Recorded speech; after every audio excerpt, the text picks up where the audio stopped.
हरे कृष्णा। इस संसार में व्यक्ति जाने अनजाने में कई प्रकार के पाप कर्म करता है, पर यदि समय के रहते ऐसे पापों का शास्त्र विधि से प्रायश्चित नहीं होता है, तब मृत्यु के पश्चात ऐसी पापी आत्मा को यमदूत नरक ले जाता है और वहां पे उसको दंड दिया जाता है, उसको पनिशमेंट मिलती है। यही बात श्रीमद् भागवत महापुराण में श्री सुखदेव गोस्वामी राजा परीक्षित को बताते हैं कि हे राजन, वैसे तो सैकड़ों हजारों अलग अलग प्रकार के नरक है, पर मैं तुम्हें कुछ मुख्य नरकों के बारे में वर्णन करता हूं, ध्यान से सुनना। कहते हैं कि यदि कोई व्यक्ति धोखे से किसी की धन संपत्ति हड़प कर लेता है, किसी की जमीन जायदाद छीन लेता है, ऐसे व्यक्ति को मरने के पश्चात यमदूत तामिस्त्र नाम के नरक में ले जाता है। कौन सा नरक? तामिस्त्र। यह नरक में केवल और केवल अंधेरा होता है, केवल अंधेरा। सूर्य की एक किरण देखने के लिए वो पापी आत्मा तड़पता है और ऊपर से यमराज, यम के दूत आके उस व्यक्ति की बहुत पिटाई करते हैं, बहुत मारते हैं। उसको खाना पीना भी नहीं दिया जाता है और ऐसे उसको तड़पाया जाता है। यदि कोई व्यक्ति अपने व्यवहारिक जीवन की मर्यादाओं को तोड़कर किसी अन्य के साथ संबंध रखता है, व्यभिचार करता है, तो ऐसे पापी आत्मा को तप्त सुरमी नाम के नरक में ले जाया जाता है। इस नरक में यमदूतों द्वारा एक जलते हुए लोहे की प्रतिमा बनाई जाती है। एक लोहे को जब हम हाई टेम्परेचर पे गर्म करते हैं तो वो लाल हो जाता है, उसको बोलते हैं तप्त। तो ऐसे जलते हुए, ऐसे भयानक गर्म लोहे की प्रतिमा को आलिंगन करने को कहा जाता है। उस पापी आत्मा को वो देखते ही मना कर देता है, चिल्लाता है, पर यमदूत उसके दोनों हाथों में रस्सी बांधकर आगे से खींचकर उस गरम गरम लोहे के साथ उसको आलिंगन करवाया जाता है। वो चीखता है, चिल्लाता है, दर्द होता है, उसके शरीर में छाले पड़ जाते हैं, पर वहां पे उसके ऊपर दया करने वाला कोई नहीं होता है। यदि कोई व्यक्ति अपने जीवन में मांसाहार करता है, नॉनवेज खाता है, तो ऐसी पापी आत्मा को मृत्यु के पश्चात कुंभीपाक नाम के नरक में डाला जाता है। इस नरक में यमदूतों द्वारा एक बहुत बड़ा कढ़ाई होती है, जिसमें उबलता हुआ, खौलता हुआ तेल होता है। उस गरम गरम तेल में उस व्यक्ति को डाला जाता है। वो व्यक्ति चिल्लाता है, रोता है, अपने परिवारजनों को याद करता है कि कोई मेरी मदद करने आए, पर वहां पे उसकी मदद करने कोई नहीं आता है। वो बेहोश हो जाता है। तब यमदूत उसको बाहर निकालते हैं और जैसे ही उसको फिर से होश आता है, जैसे ही वो सचेत हो जाता है, फिर से यही कार्य किया जाता है। और ऐसे दंड 1-2 दिन के लिए या 1-2 साल के लिए नहीं, सैकड़ों वर्षों तक ऐसी पनिशमेंट मिलती है। अब आप सोचोगे कि क्या व्यक्ति मर नहीं जाएगा?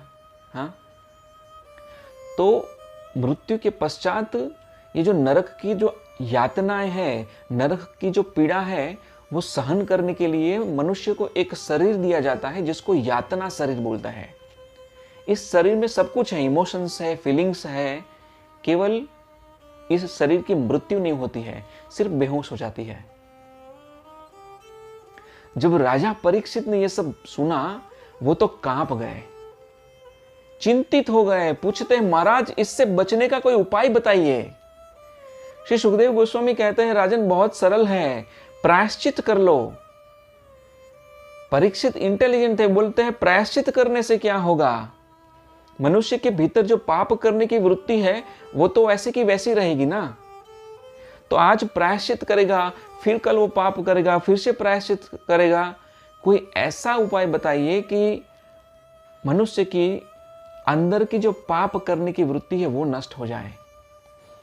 ये उपाय हम सबको जानना चाहिए। क्यों?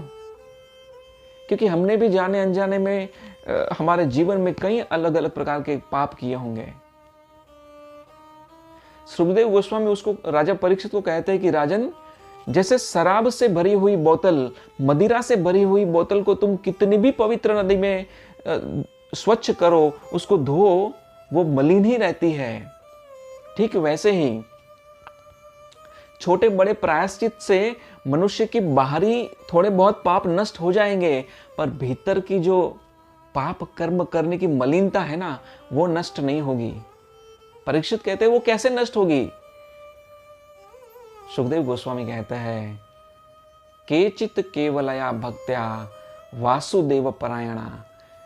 केचित केवल भगवान श्री कृष्ण की, वासुदेव की भक्ति करने से, उनकी शरणागति स्वीकार करने से मनुष्य के भीतर जो पाप कर्म करने की वृत्ति है ना, वो नष्ट हो जाएगी।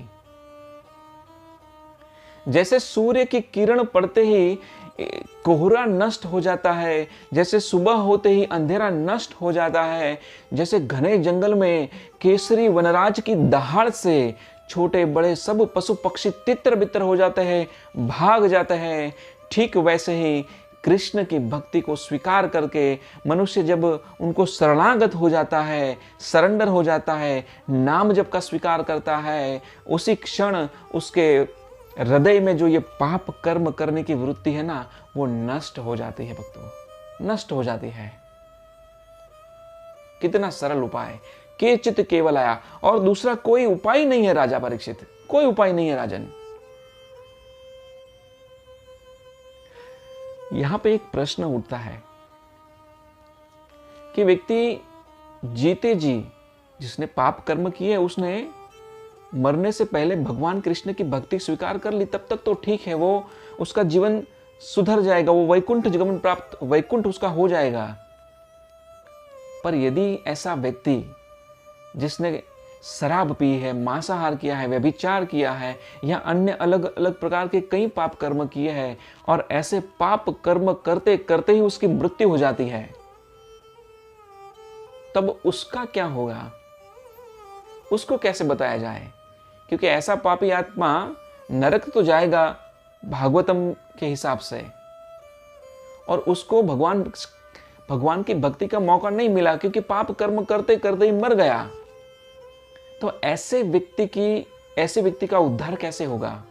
या उद्धार होगा कि नहीं होगा? और होगा तो कैसे होगा? ये हम आने वाले वीडियो में देखेंगे। हरे कृष्णा।